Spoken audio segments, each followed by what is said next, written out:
अस्सलाम वालेकुम नाजरीन, और क्या हाल चाल है।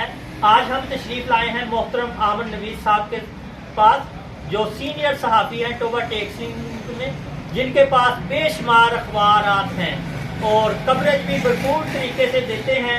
इनकी मोहब्बत है, जिन्होंने काम छोड़कर फौरन मोहब्बत का सबूत दिया। आप समझ गए होंगे कौन सा सबूत दिया मोहब्बत का। आमर साहब, आप भी बताएं आवाम को कुछ। जी जनाब, इम्तियाज़ साहब आपका बहुत बहुत शुक्रिया, आप हमारी शॉप पर वक्त निकाल कर आए।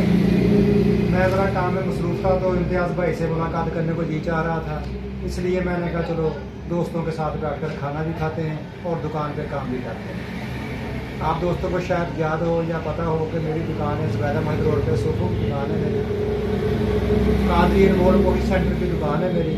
तो यहाँ पर हम हर किस्म का काम करते हैं आर्डर पर।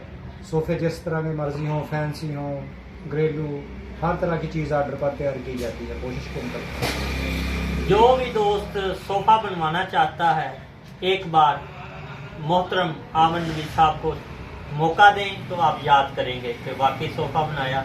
और हम अपनी मोहब्बतें समेट लें ज़रा।